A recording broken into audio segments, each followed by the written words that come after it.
Hayatın çok çetin anları var, yolunun eniş yokuşları var.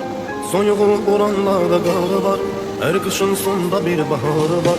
Hayatın çok çetin anları var, yolunun eniş yokuşları var. Soyuğu boranlar karı var, her kışın sonunda bir baharı var.